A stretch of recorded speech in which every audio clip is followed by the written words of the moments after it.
Police still looking for a kidnapped baby boy near Bogota. The child's father and a friend arrested for orchestrating the disappearance. And wait until you hear why. Running with the bulls, Colombian style. We have the painful video and stories from the survivors. Massive tunnel. Foreign firms submit bids to construct La Línea Tunnel connecting Cali and Bogota. Lots of love. An organization who helps families adopt children celebrates 30 years. And can you see the Virgin in this chunk of ceiling? A woman in Cali says she spotted it while doing Pilates. I'm Brian Andrews, but we begin with the search for missing 11-month-old Luis Santiago. RCN's Monica Fonseca has our top story. Police say that the father and the friend set the whole thing up, and the mother had no idea of what was going on. Luis Santiago has been missing since September 24th. Reported kidnapped from his house in Chía, a suburb of Bogota. Police hung out flyers and did everything they could to call attention to the case. The little boy's mother, Clara Evan Lozano, and father, Orlando Pelayo, even take part in a public vigil to call for their son's safe return. The child's mother needed medical attention because of the stress. Over the weekend, a break in the case at the first arrest, including the child's father and a female friend who was arrested in Villavicencio named Marta Lozano. He paid them 500,000 pesos or $250 to make the child go away. Why? Because the father, he just couldn't afford to take care of him anymore. Both the father and the alleged accomplices were in court Monday afternoon. But no one has yet said what happened to the little Luis Santiago and whether he's still alive. Well, it's important to say that police are conducting search in different places in Meta and Cundinamarca to find Luis Santiago. There's also an information they're offering 20 millones de pesos for reward. I'm Monica Fonseca for RCN News in English. Next, the video that all of Colombia is talking about. It was Corral Lejas, or the running of the bulls in Sabana Larga, Atlantica over the weekend. The thrill sport sent 25 people off to the hospital. Even the most accomplished bullfighters couldn't overcome the strength of half-ton bulls.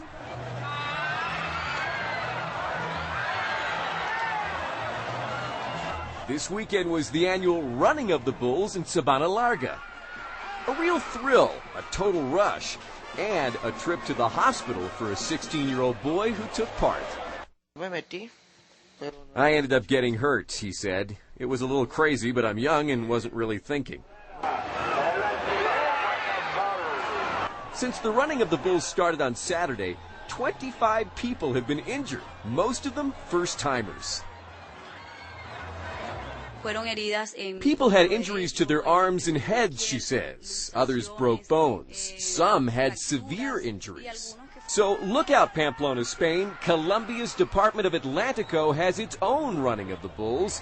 Experience full of adrenaline and danger. Now an engineering marvel built through the base of a giant mountain that you have to drive over to get from Bogota to Cali.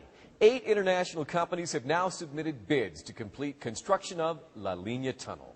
RCN's Oliver de Iglesias says the contract is valued at more than 700 millones de pesos.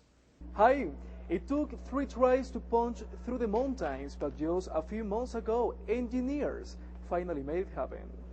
Now with the core tunnel cut, the government is opening bids to finish the project. Lo que se licita son 2 tramos de doble calzada. They're seeking bids to finish the tunnel linking Cajamarca and Galarga. The tunnel runs nearly 9 kilometers and is a series of 5 tubes. 8 different companies from around the world submitted the bids, including firms from China, Korea, Italy, Mexico, and Spain. All say the job will cost around 700,000 millones de pesos to complete. They've been trying to do this for 70 years. Now the end is in sight. The company will be selected to start on the remainder of the tunnel project by November. So that means constructions should begin in December and be completed by the year of 2012. For RCN News in English, I'm Oliver de Iglesias. Right now, there are 7,000 Colombian children waiting in foster care to be adopted. And as RCN's Ana Maria Hernandez tells us, a well-known adoption foundation called CRAN is celebrating 30 years this week of helping Colombian families adopt. Well, Brian, as part of its anniversary celebration, this foundation will hold a seminar in Bogota to educate the people on how to open their lives and their homes to new loved ones. The foundation is called CRAN. It helps children under the age of 7 connect with the perfect adoptive parents. Many of these young children have been abandoned by their own families or are victims of abuse. We focus on children, but families are very important too. Families who want to accept the responsibilities of being parents. CRAN was founded in 1978 by Jimena Lleras Puga, and the foundation works for the protection of Colombia's children. Right now we have at least 7,000 kids who are difficult to adopt because of physical disability or because they are too old. Adopting a child in Colombia is a two-step process. First, the government children and families agencies decided whether a child is adoptable. Now, more couples who can't have children because of medical issues are considering adoption. The second step is the legal process in which family court has a hearing to decide if the children and the prospective parents are a good match. There are more children over the age of 3 waiting to be adopted, but it seems adoptive parents only want babies. We have to continue to educate the public that older children need loving families too. While there are no fees in Colombia for adoption process, adoptive parents do have to cover their own legal costs. For RCN News in English, I'm Ana Maria Hernandez. Now to Cali and the story of a spiritual phenomenon, the image of a virgin appearing in the ceiling of a Pilates studio. That's right, a woman in Cali is stretching out on the floor. She looks up at the ceiling and sees the image of the Virgin Guadalupe. Well, she tells the gym's owner, who doesn't believe her. The owner dismisses it as a water spot, says she's going to paint over it. So the woman doing Pilates asks permission to rip off a chunk of the ceiling so she can take it to a nearby church and have it blessed. Well, now that piece of ceiling, which she says bears the Virgin's image, is situated in her home. It's the start of beauty queen season here in Colombia, leading up to the big Miss Colombia pageant in Cartagena in November. We leave you with a look at Señorita Amazonas. Her name is Paula Alejandro Gonzalez, one of the contestants. That's RCN News in English, bringing Colombia to the world.